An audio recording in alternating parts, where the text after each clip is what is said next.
Om Swastiastu, salam guru hebat. Perkenalkan, nama saya Imade Andika Dwi Payana. Saya calon guru penggerak Angkatan 9 dari Kabupaten Tabanan.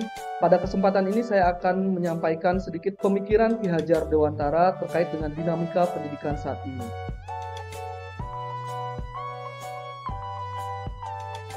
Melalui buah pemikirannya, Ki Hajar Dewantara berpendapat jika pendidikan adalah serangkaian proses untuk memanusiakan manusia.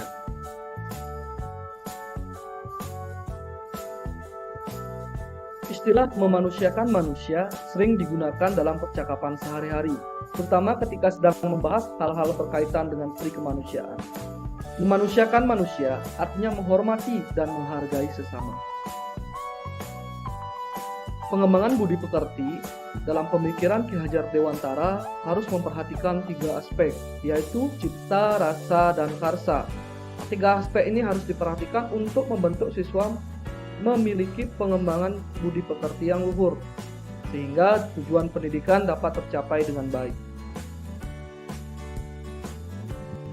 Tujuan pendidikan menurut Ki Hajar Dewantara menuntun segala kodrat yang ada pada anak-anak agar mereka dapat mencapai keselamatan dan kebahagiaan yang setinggi-tingginya, baik sebagai manusia maupun sebagai anggota masyarakat. Oleh sebab itu, pendidik itu hanya dapat menuntun tumbuh atau hidupnya kekuatan kodrat yang ada pada anak-anak, agar dapat memperbaiki lakunya atau bukan dasarnya, hidup dan tumbuhnya kekuatan kodrat anak.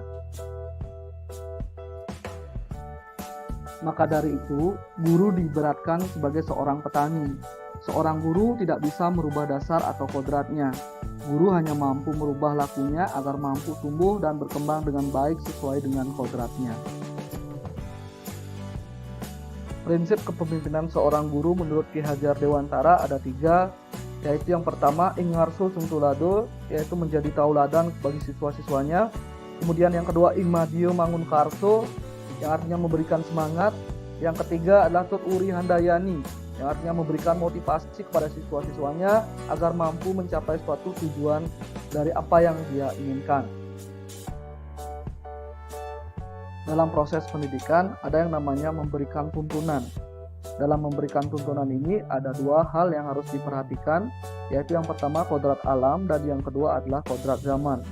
Kodrat alam itu meliputi potensi atau bakat yang ada pada diri anak yang perlu kita terus kembangkan dan terus gali agar potensi yang ada pada diri anak itu berguna bagi kehidupannya. Begitu juga dengan kodrat zaman, perkembangan iptek atau teknologi yang saat ini berkembang dengan pesat harus kita sesuaikan, harus kita mampu manfaatkan dalam mendidik peserta didik kita, atau kita perlu memberikan pemahaman kepada siswa bahwa nantinya teknologi ini berguna bagi kehidupan, sehingga anak-anak mampu memanfaatkan teknologi itu dengan sebaik mungkin. Alasan kontekstual penerapan pemikiran KHD menurut saya bahwa kita perlu menyadari anak-anak memiliki keunikan yang berbeda-beda. Tentunya sebagai guru kita harus mampu memberikan tuntunan dengan treatment yang berbeda-beda sesuai dengan keunikan siswa tersebut atau sesuai dengan potensi atau bakat siswa.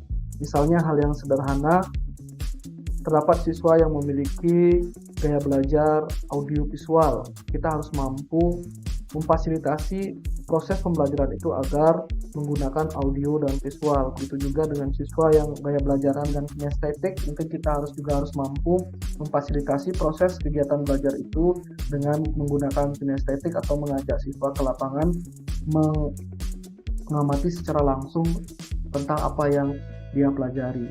Nah, dengan demikian proses pembelajaran menjadi lebih menarik, menjadi lebih bermakna sesuai dengan keinginan anak. Nah, inilah yang dikatakan sebagai merdeka belajar saat ini, yaitu siswa kita diberikan kebebasan untuk mengeksplorasi dan mengelaborasi pengetahuan atau informasi-informasi yang ia peroleh untuk dikonstruksi menjadi suatu pengetahuan. Tugas kita hanya memfasilitasi, mengarahkan, dan memberikan batasan-batasan kepada siswa kita agar tujuan pembelajaran itu dapat tercapai dengan maksimal. Selain itu pentingnya juga budi pekerti yang luhur yang perlu kita tanamkan kepada siswa.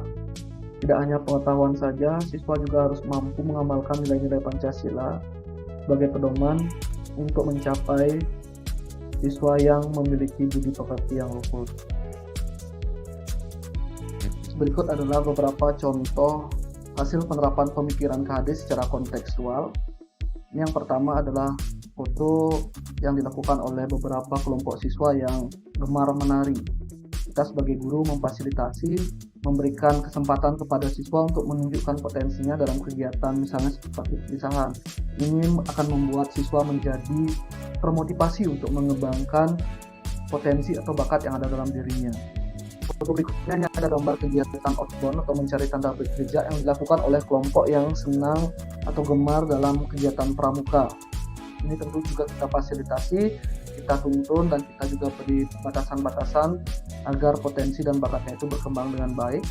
Berikutnya ini ada foto yang terakhir, itu tentang kegiatan memasak yang dilakukan oleh kelompok siswa yang gemar memasak.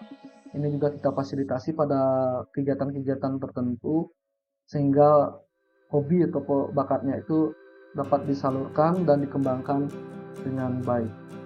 Nah, inilah contoh beberapa contoh kontekstual pemikiran KHD yang sudah diterapkan di sekolah saya.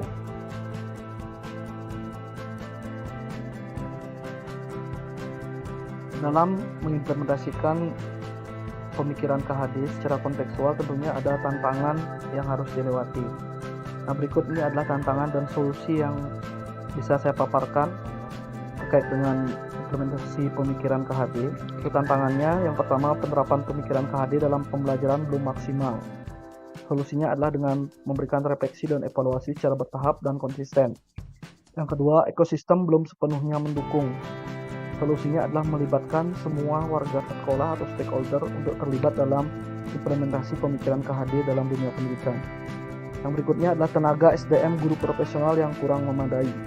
Nah, solusinya adalah kita harus mampu mengikuti kegiatan pengembangan diri, misalnya dengan PPG maupun dengan mengikuti program guru penggerak, sehingga mampu menambah kompetensi kita sebagai guru yang profesional.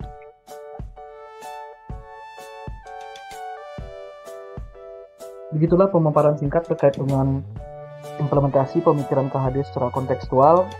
Terima kasih telah menonton video ini. Jika ada hal-hal yang masih menyimpang dalam video ini, mohon diluruskan pada kolom komentar. Terima kasih.